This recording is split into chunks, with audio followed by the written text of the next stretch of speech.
yes, today is a story of every cook has a bad day, and what you do with that bad day is what actually matters. And this is how I turn my bad day into good day. So welcome to Cooking with Abba. So I'm going to teach you 2 bread recipes which you will need yeast for. This is yeast-free bread. I was actually trying to do yeast bread, but Charlie, it didn't rise because my yeast was dead. Can you imagine your dried yeast can be dead? I'm going to tell you more about it in this video. So for like any bread, you need your flour, you need sugar, you need yeast to actually help you.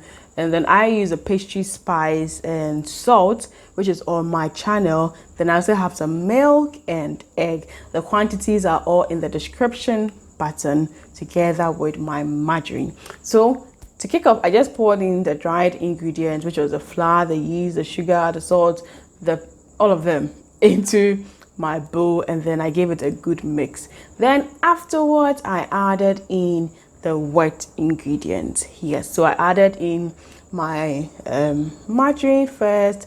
Then I tried to actually incorporate. I realized that let me just add everything broken. So I added in the egg and the milk. Then I just mixed it all up together beautifully in there. And once I got to a point, I realized that this was coming hard to kind of mix. So I just took the whisk out, and then I just went in with my spatula to help me out as well. So I was just trying to reduce the hand contact, and I think my portions weren't too good.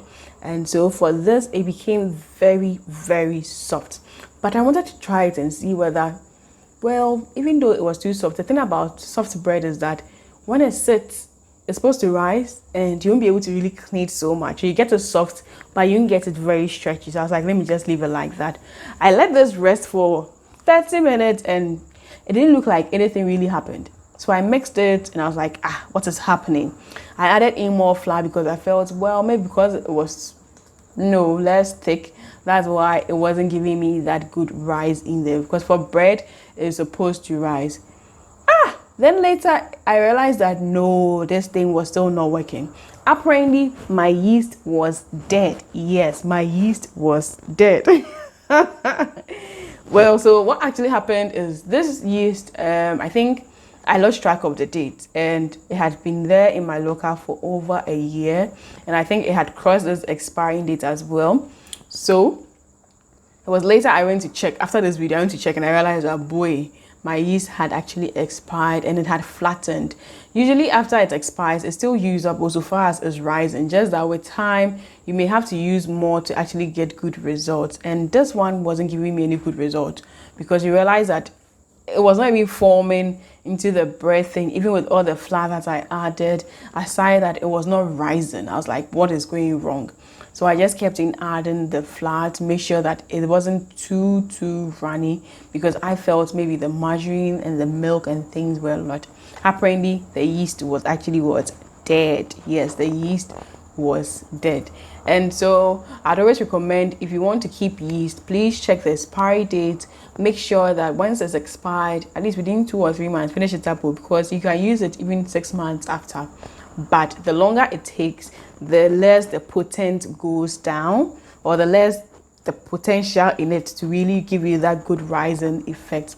So yes, I just place this into my bowl, my baking bowl, which is good for cakes and those ones, in my air fryer. This is one of the essential air fryer accessories. You can check out my air fryer unboxing video where I added 5 tips of what to look out for and which accessories to use or to buy as well. So this went in. Then yes, I felt, oh, there's still hope. I felt it was going to still rise, because at least now I had corrected the flour issue in there. And trust me, this didn't really rise at all, even after sitting down for that whole time.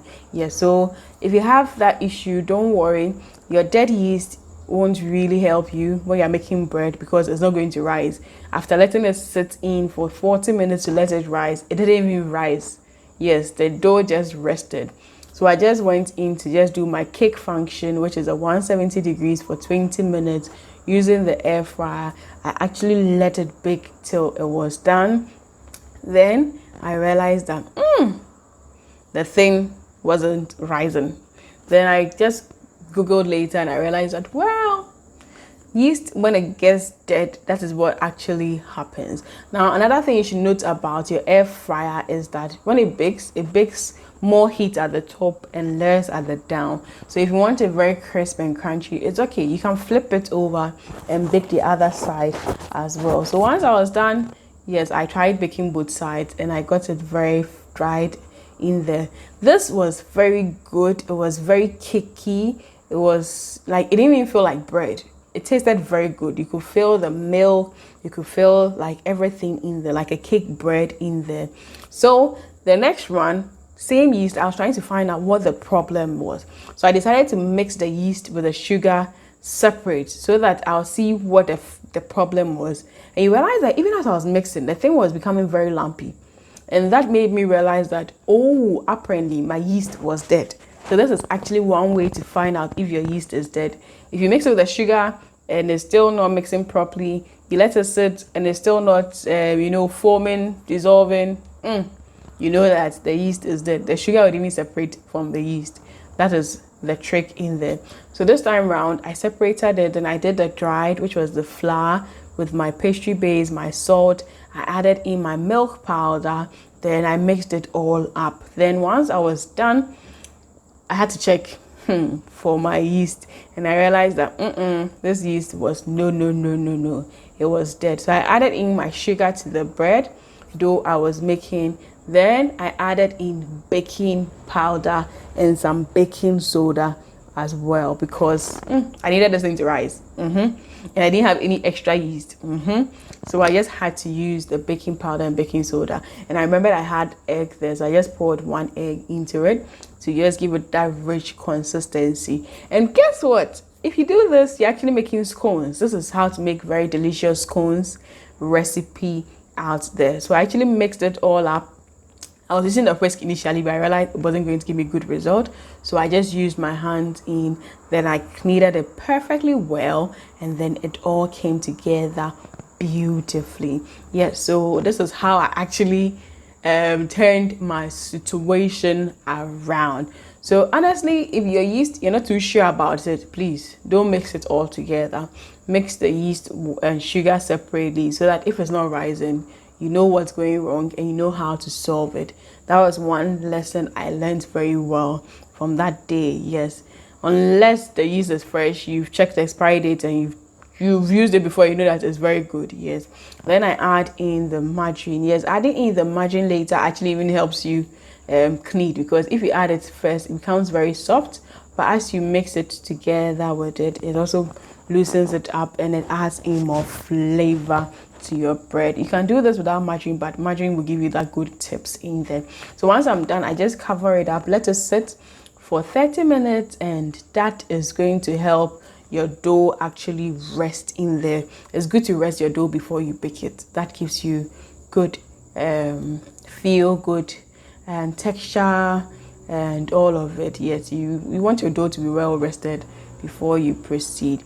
So I realized this was very soft. I didn't want to mess up my hand. I just used my spatula to just divide it and mix it. And then I think I did this into 4. Yes, so I just divided it into 4 quarters. Yes, then with just some my air fryer big pan, I just dusted a little bit of flour in. I used some margarine in my hands to give me that greasiness in there. Then I molded it into circles and then I placed it in there. Initially, I wasn't really planning on that shape. Initially, I wanted to get it more like pano awa. Yes, that was the main vibe initially, but since it didn't turn out like that and it turned something else and it was still edible and still tasty and still good, I decided, well, I'm not going to even stress myself. I've come up with my own new twist to it. So I just gave it to the air fryer 170 degrees for 20 minutes, which is the cake bake function. And once it was done, sweetheart, it was good. The outside was crusty, the inside was soft. You could feel the milkiness in there.